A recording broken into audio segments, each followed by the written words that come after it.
Hello बच्चों, मैं अल्पना आपके सामने फिर लाई हूँ एक नई कहानी।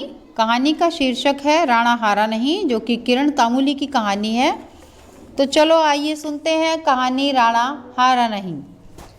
राणा आज बहुत खुश था क्योंकि बहुत ही जल्दी उसकी आँख खुल गई और आज फिर से वो स्कूल जाएगा। 1 साल बाद वो अपने मित्रों से मिलेगा। उसे बड़ा चार्म हो रहा था, बहुत खुशी हो रही थी कि मैं अपने दोस्तों से मिलूँगा। 1 साल हो गया मैं स्कूल ही नहीं जा पाया, कितना मज़ा आएगा, मैं यूनिफॉर्म पहनूंगा, सब लोगों से मिलूंगा। लेकिन जैसे ही उसने अपनी बैसाखी देखी तो उसकी जो हंसी थी, जो चेहरे पर खुशी का भाव था, वो सारा धूमिल हो गया। माँ ने उसे सवेरे सवेरे नहलाया, नई यूनिफॉर्म दी। नए कपड़ों की खुशबू राणा को बहुत अच्छी लगती थी। लेकिन जब उसकी माँ उसके बाल संभाल रही थी तो उसने अपनी माँ से पूछा कि माँ, मैं स्कूल जाऊँगा कैसे। उसकी माँ ने कहा कि तेरे पिताजी छोड़ देंगे तुझे साइकिल से। पिताजी द्वारा लाई हुई बैसाखी को दिखाते हुए उसने कहा कि बैसाखी के सहारे तू चला जाएगा, पिताजी साइकिल से तुझे छोड़ आएंगे, लेकिन तू इधर उधर मत घूमना, ठीक है। उसकी माँ ने उसे समझा दिया। अब बैसाखी को कपड़े से पोंछते हुए माँ ने कहा, पिताजी को दे दी और पिताजी ने साइकिल पे बैसाखी बांध ली और राणा को साइकिल पे लेकर चले गए स्कूल में। अब पिता ने राणा को साइकिल से नीचे उतारा तो बैसाखी के सहारे वो अपने पिता के साथ धीरे धीरे लंबे बरामदे में बढ़ने लगा। बैसाखी की जब खटखट की आवाज़ हुई तो सारे बच्चे खटखट की आवाज़ से उसके सामने आ गए कि अरे राणा आ गया, राणा आ गया। बड़े खुश हो गए, सब इकट्ठे हो गए क्लास के बच्चे। सभी चुप थे कि और राणा को भी बड़ा अजीब लग रहा था। उसे लगा जैसे वो अभी रो पड़ेगा। और उसे वो दिन याद आ गए जब क्रिकेट का फाइनल मैच था और वो मैदान में प्रवेश कर रहा था और सब उसका तालियों से स्वागत कर रहे थे। और आज सारे बच्चे उसे बड़े गंभीर होकर देख रहे हैं। हेडमास्टर जी भी अपने कमरे से बाहर आ गए और उन्होंने 7वीं कक्षा तक छोड़ने हेडमास्टर साहब खुद ही गए और उन्होंने कह दिया कि पहली वाली बेंच पर जाकर बैठ जाओ। पिता ने राणा को बेंच पर बिठा दिया और उसके साथियों से कह दिया कि भाई इसका ध्यान रखना। अब जी परिचिति सहपाठियों को देखकर धीरे से राणा मुस्कुराया भी और सब राणा को बड़ी दया की दृष्टि से देख रहे थे कि भाई इसकी पैर खराब हो गया है। और वे चोर नज़रों से राणा की बैसाखी और उसकी दुबली टांगे को देखे जा रहे थे। सब राणा के बारे में चर्चा भी कर रहे थे, अरे पोलियो हुआ था, पोलियो हुआ था। ऐसी गुनगुनाहट राणा के कानों में भी पड़ गई और वो अचानक ही उसका मन भर गया। इस बार राणा के आंसू जो है वो अपने रोक नहीं पाया और वो रोने लगा। राणा का रोना सुन के सब बच्चे चौंक गए और खड़े हो गए उसके सामने। क्लास का मॉनिटर था लड़का राजीव, राणा के पास आया और उसने आ करके कहा कि राणा रो मत, हम सब तुम्हें बहुत चाहते हैं। और सारे बच्चों को उसने देख के कहा कि सब बैठ जाओ, आज का दिन हमारे लिए बहुत खुशी का दिन है कि पूरे 1 साल के बाद राणा फिर से हमारे सामने आ गया है। और वो कहने लगा कि मैं राजीव हूँ, तुम मुझे सिर्फ राजू ही कहना, मैं नया नया ही स्कूल में आया हूँ, क्या मैं तुम्हारे पास बैठ जाऊँ। राणा मुस्कुराया और उसने कहा हाँ बैठ जाओ। राजू ने राणा का हाथ पकड़ के कहा कि मैंने सुना है कि तुम स्कूल के तेंदुलकर हो। तो राजू की बात सुनकर राणा को बड़ी मुस्कुराया थोड़ा सा। राजू ने गौर किया कि राणा की आंखें फिर से भर आई हैं और अपनी आंखों के आंसू पोंछते हुए राणा बोला, हाँ 1 साल पहले तो मैं भी क्रिकेट ही खेलता था। तो राजू कहने लगा कि आप नहीं खेलते। तो राणा ने अपनी बैसाखी दिखा दी कि अब कैसे खेलूँगा, देखो ये मेरे तो टांग ही खराब हो गई है। कभी था कि मैं तेंदुलकर बनूंगा, सचिन तेंदुलकर बनूंगा, ऐसा सोचता था, लेकिन मेरी ये इच्छा कभी पूरी नहीं होगी। राजू बोला, क्यों नहीं होगी राणा। वो कहता कि मैं अपने इसे एक पैर से कैसे खेल पाऊंगा। क्या हुआ कि पिछले साल एक दिन मुझे बहुत तेज़ बुखार आया और बुखार के साथ ही मेरे पैर और सिर में भयंकर दर्द हो गया। बुखार तो उतर गया लेकिन मेरी जो टांग थी दाहिनी, वो हिलाने डुलाने में मैं असमर्थ हो गया। मेरी टांग दुबली होने लगी और फिर मैं खड़ा होने लायक भी नहीं रहा और मुझे पोलियो हो गया। अब मैं क्रिकेट किस तरीके से खेल सकता हूँ। अब इसके बाद में स्कूल में क्रिकेट का अभ्यास फिर से शुरू हुआ। राणा भी बैसाखी के सारे फील्ड में पहुँच गया। मैदान में देखकर उसका मन भर आया। मैदान में खड़े होकर सोचने लगा, इस फील्ड में क्रिकेट खेलते हुए मैंने कभी सेंचुरी लगाई थी, 1 ओवर में 3-3 खिलाड़ियों को आउट किया था। स्कूल की टीम की तरफ से मेरा चयन बाहर खेलने के लिए भी किया गया था, लेकिन इस बीमारी ने मेरा सब समाप्त कर दिया। राणा धीरे धीरे मैदान में बैठ गया। अब धीरे धीरे क्या हुआ कि कुछ बच्चे जो हैं वो उसके पास आके बैठ गए और उससे बातें करने लगे। उसकी बैसाखी भी छू कर देखने लगे। सच बात तो ये थी कि राणा की बैसाखी उनके लिए कौतूहल का प्रश्न थी। 2-4 लड़के राणा की दुबली टांग को छूकर भी देख रहे थे और उन्होंने राणा से प्रश्न भी पूछने लगे, क्या तुम्हें टांग छूने से दर्द होता है? पैर में जूता पहनते हो क्या? तुम्हारा एक जूता छोटा है क्या तुम्हारी टांग में जरा भी जान नहीं है? राणा जो है वो हंस कर उनके उत्तर दे रहा था। एक दिन छोटे लड़कों को पता चला कि बैसाखी के सहारे चलने वाला लड़का जो है वो इनके स्कूल का सचिन तेंदुलकर था। कभी तेंदुलकर था वो। पता चलने के बाद वो उनकी तो खुशी का ठिकाना नहीं रहा। वो कहने लगे, जिद करने लगे, राणा भैया तुम ही हमारे साथ खेलोगे। वो कहता मैं कैसे खेलूँगा, मैं कैसे रन लूँगा।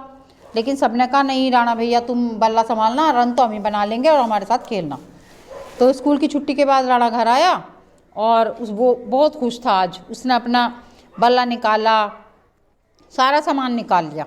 उसकी माँ देख के चली गई और उसके पिताजी से कहने लगी राणा तो अपना क्रिकेट का सारा सामान निकाल रहा है। तो उसके पिता ने कहा कि जो वो कर रहा है उसे करने दो। अगले दिन राणा के साथी थे जान, विक्की, अजय, मिठू और कई छोटे छोटे लड़के। स्कूल के मैदान के पास ही उन्होंने खेलने की जगह बना ली। राणा की टीम ने भी अभ्यास शुरू कर दिया। सबसे पहले राणा ने उन्हें सिखाया कि गेंद कैसे पकड़नी चाहिए, कैसे फेंकनी चाहिए, स्पिन कैसे होती है, गुगली कैसे फेंकी जाती है, बल्ला कैसे पकड़ना चाहिए। एक एक करके उसने सारे खेल के नियम बता दिए और धीरे धीरे उसकी टीम में कई छोटे लड़के शामिल हो गए। राणा के इस परिवर्तन पर राजीव जो है वो चुपचाप नजर रख रहा था।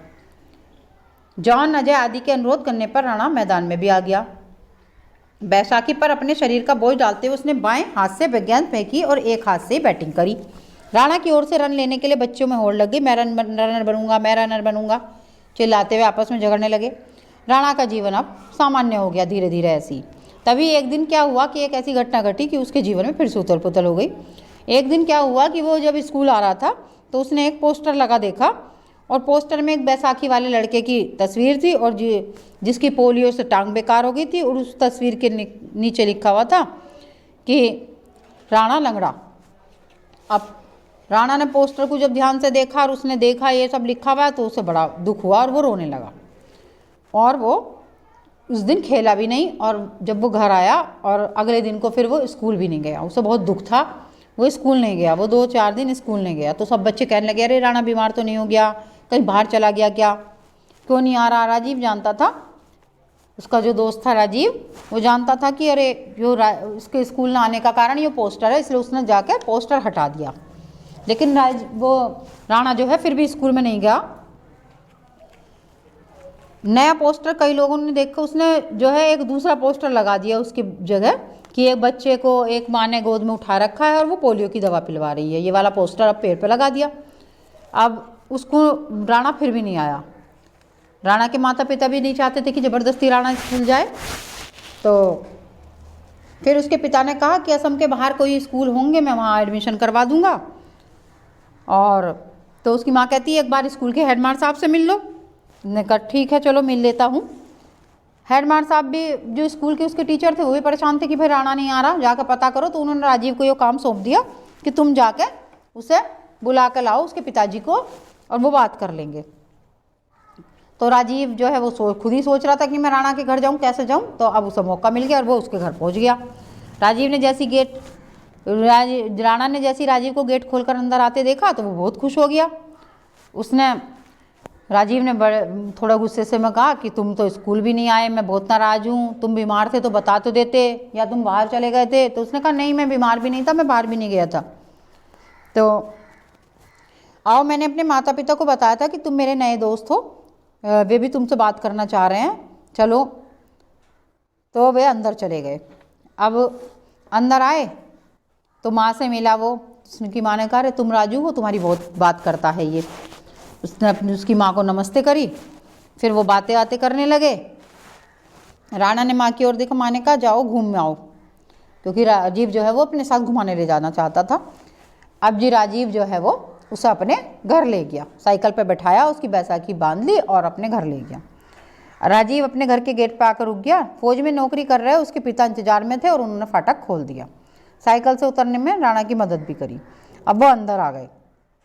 उसके पापा कहते हैं राणा जानते हो फौज में सभी मुझे कपिल कहा करते थे, फिर तो आज कपिल तेंदुलकर का मैच हो जाए। राजू बैट बॉल लाओ। इस तरह बैट बॉल आ गए और उनका खेल शुरू हो गया, खेलने लगे वो। राणा ने गेंद फेंकी, राजीव फील्डिंग पर लग गया। पापा रन लेते समय चलकर ही रन लेते थे। शायद वह राणा को उत्साहित करने के लिए खेल खेल रहे थे। राणा की तीसरी गेंद में ही कपिल देव स्टम्प्ड आउट हो गए। राणा की बॉलिंग में गजब का स्पिन देखकर पापा बोले उसके कि वाह राणा, तुम तो बहुत अच्छी बॉलिंग करते हो। तो उसका ये जो फ्रेंड था वो राजू, वो कहता है कि देखो पापा, ये राणा जो है बहुत अच्छा खेलता है ना। उसके पापा ने कहा हाँ ये तो बहुत अच्छा खेलता है। अब वो बैठ गए चाय पीने के लिए, उनकी माँ ने चाय के लिए बुला लिया, चाय पीने के लिए बैठ गए। अब राजू कहता पापा तुम्हारे जूते मैं उतार दूंगा, तो वो उतारने के लिए बैठ गया। और राजीव ने धीरे धीरे मोजे सरकाए और मोजों के नीचे देखते हैं कि उसकी पापा की नकली टांग निकली। राणा तो देखता ही रह गया। तब उसके पापा ने बताया कि कारगिल के युद्ध में मैंने ये टांग खो दी थी, लेकिन मुझे इसका वो अफसोस बिल्कुल भी नहीं है। हम लड़ाई जीत कर आए और जो अगर दोबारा लड़ाई का अवसर मिलेगा तो मैं तो फिर जाऊंगा। राजू ने अपने मन में अपने पापा की कटी हुई टांग के लिए किसी प्रकार का संकोच नहीं था राजू को, और वो बड़ा गौरव महसूस करता था। तभी राणा के पिता आ गए उसको ले जाने के लिए। अब राणा जो है घर पहुंच कर राणा ने कहा मैं तो कल से स्कूल जाऊंगा और मैं कभी भी नहीं रुकने का, अब मैं तुम्हें कोई ठेस नहीं पहुंचाऊंगा। अब ये जो है राजीव के पापा नौकरी के सिलसिले में गुवाहाटी चले गए। उसके साथ राजीव और उसकी मम्मी भी गए। लौटकर राजीव अपने दोस्त राणा के लिए एक बड़ा अच्छा सा समाचार लाया। राजीव के पापा ने कहला भेजा था कि राणा को आना ही होगा। गुवाहाटी के नेहरू स्टेडियम में खेल महोत्सव होने वाला है और शारीरिक रूप से जो विकलांग बच्चे हैं, खिलाड़ियों के लिए है ये खेल। देश भर के खिलाड़ी आएंगे। असम क्रिकेट टीम में राणा का चयन निश्चित है। गुवाहाटी में इसके लिए अभ्यास आरंभ होने वाला है और राणा के आने जाने, खाने, रहने का सारा खर्चा वही लोग करेंगे। ये सुनकर तो राणा के पिता बहुत खुश हो गए।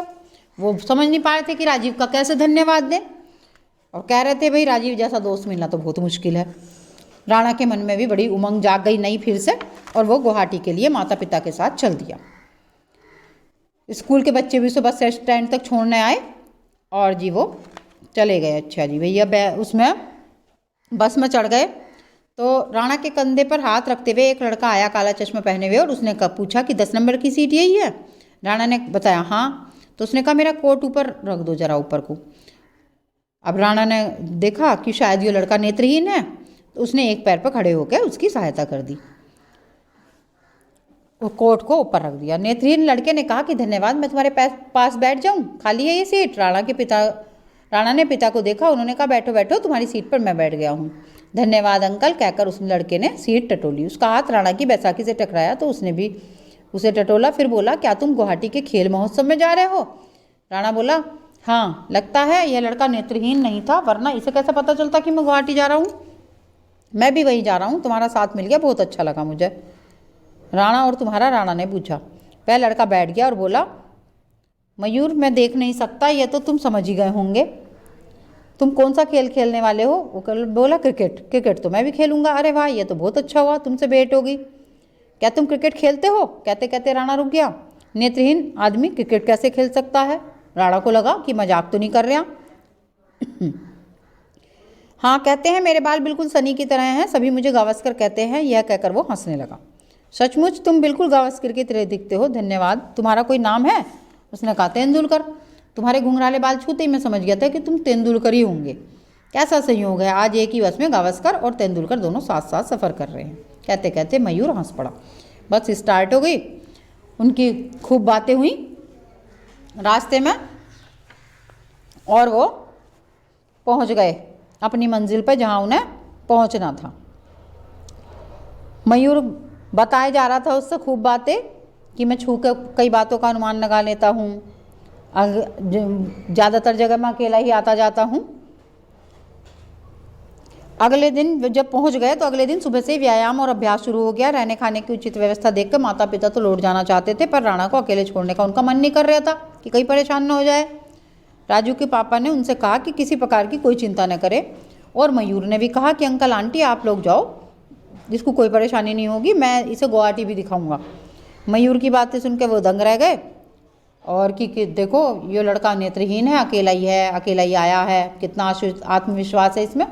राणा ने भी कहा कि पिताजी माताजी आप लोग जाओ, मेरी मत चिंता करो, सब लोग हैं यहाँ। राजू के माता पिता चले गए।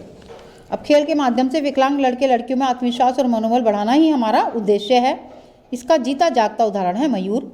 पिछले साल तक मयूर अन्य नेत्रहीन लड़कों की तरह दूसरों की सहायता के लिए बिना घूम फिर तक नहीं सकता था। पिछले साल ये कटक गया था खेलने। अब देखिए इसमें कितना आत्मविश्वास और मनोबल में स्टार नंबर लेकर इसने हाई स्कूल की परीक्षा पास की है। अब 3 दिन के अभ्यास के बाद प्रतियोगिता शुरू हो गई। क्रिकेट के अभ्यास के दौरान ही राणा छाया रहा। बैटिंग हो या बॉलिंग, राणा दोनों में ही माहिर था। बैसाखी लिए वे इतनी जो तेज़ी से रन लेता था कि सब देखते रह जाते थे। फील्डिंग में भी चौका नहीं लगने देता था। कुल मिलाकर दूसरे राज्यों से आई क्रिकेट टीमों के लिए राणा एक आतंक बन गया कि इस बार असम जरूर चैंपियन होगा। ये बातें होने लगी। एक एक करके मैच जीतते हुए असम की टीम फाइनल में पहुंच गई। समाचार पत्रों में राणा के खेल की खबरें और तस्वीरें छपी और दूरदर्शन पर उसका साक्षात्कार प्रसारित किया गया। यह समाचार सुनते ही माता पिता और राजीव भी गुवाहाटी पहुंच गए। आखिर में फाइनल मैच जो देखना था, पिछले साल का चैंपियन पश्चिम बंगाल और पहली बार फाइनल तक पहुंचने वाला आसाम दल।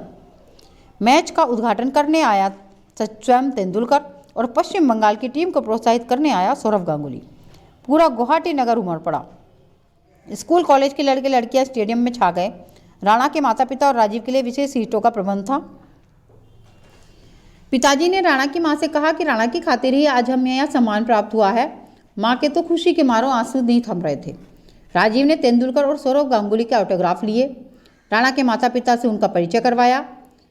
राजीव ने चारों तरफ नज़र दौड़ाकर देखा कि स्टेडियम दर्शकों से खच भरा हुआ था। खेल शुरू होने वाला था। कई टीवी चैनल वाले भी वहाँ थे। स्टेडियम के चारों ओर विज्ञापनों और बैनरों की भरमार थी। पुलिस रिजर्व का बैंड बज गया। उन्होंने स्टेडियम का एक चक्कर लगाया। फिर तेंदुलकर और सौरव गांगुली की अगुवाई करते हुए उन्हें मैदान की ओर ले गए। दोनों टीमें कतार बनाकर खड़ी थी। सफ़ेद पैंट और सफ़ेद शर्ट पहने राणा को राजीव भी नहीं पहचान पाया। राणा को असम टीम का कप्तान घोषित किया गया था। राणा ने सौरव गांगुली और तेंदुलकर से हाथ मिलाया। तेंदुलकर ने राणा के गुंगराले बालों को दिखाकर अपने बालों को दिखाते हुए इशारा किया। राणा हंस पड़ा और कहने लगा, स्कूल में सभी मुझे तेंदुलकर ही पुकारते हैं। मेरी शुभकामनाएं तुम्हारे साथ है दोस्त। तुम्हारे मित्र राजीव और माता पिता से मिलकर अच्छा लगा। इसके बाद सौरव गांगुली ने भी राणा से हाथ मिलाया। उन्होंने भी उसे शुभकामनाएं दी कि अच्छे खेल का प्रदर्शन करो। राणा ने उन्हें धन्यवाद दिया और फिर गैलरी में बैठे अपने माता पिता और राजीव की ओर देखकर हाथ हिलाया। टॉस जीतकर बैटिंग करने का फैसला किया राणा ने। 20 ओवरों का खेल। असम की टीम ने 20 ओवरों में 99 रन बनाए।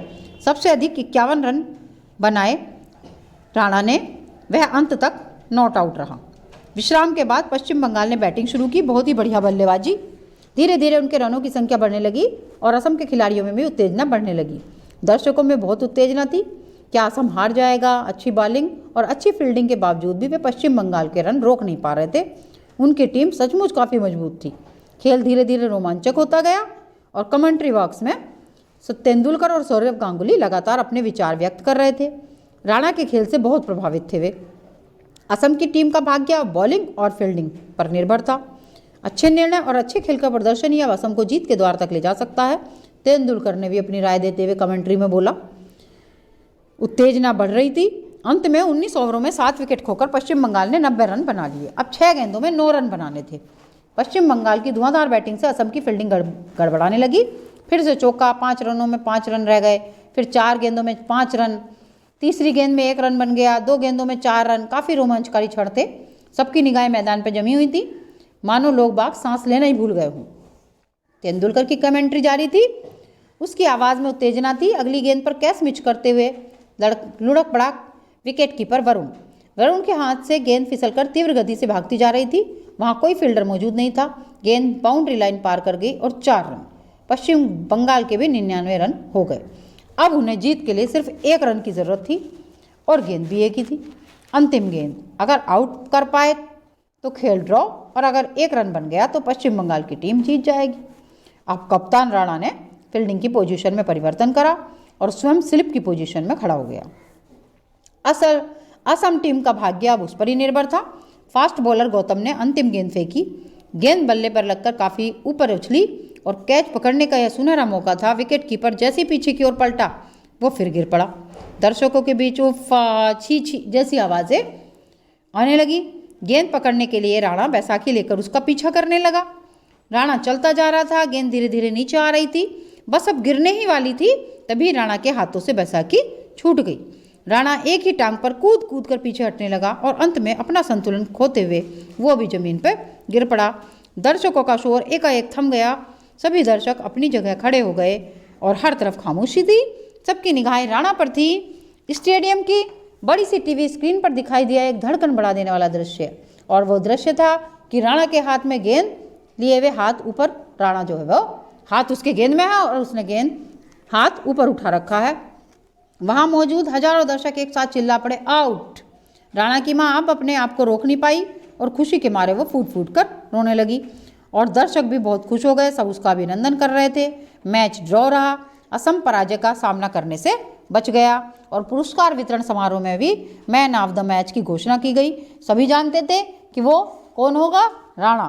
तेंदुलकर ने राणा को गले लगाते हुए कहा कि तुमने इतिहास रच दिया है राणा, मैं तुम्हें मुंबई आने का निमंत्रण देता हूँ। सौरव गांगुली ने कहा कि राणा तुम कोलकाता आए बिना मुंबई कैसे जा सकते हो, स्वागत है तुम्हारा।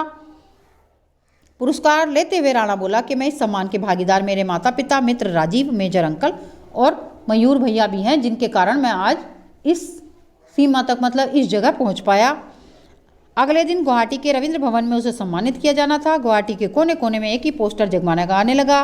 उस क्षण का दृश्य जिसमें राणा की बैसाखी उसके हाथों से छूट चुकी थी और गेंद पकड़ने के लिए वह हाथ ऊपर उठाए हुए था। पोस्टर के नीचे बड़े बड़े अक्षरों में लिखा था, राणा हारा नहीं। और अनेक सम्मान, अनेक शुभकामनाओं के साथ अंततः वो लौट आए। मयूर भी उनके साथ था और सभी समाचार पत्रों में उसके फोटो छपे। स्कूल में भी उसको बहुत सम्मान मिला और उसके स्कूल में भी वही वाला पोस्टर लगाया उन्हीं बच्चों ने जिन्होंने कभी लिखा था कि राणा लंगड़ा, वही बच्चे आज उसका पोस्टर लगा रहे थे, राणा हारा नहीं। तो देखो बच्चों, अपने आत्मविश्वास के साथ राणा हारा नहीं और उसने ये अपनी अक्षमता के बावजूद इस मैच को भी जिता दिया। धन्यवाद।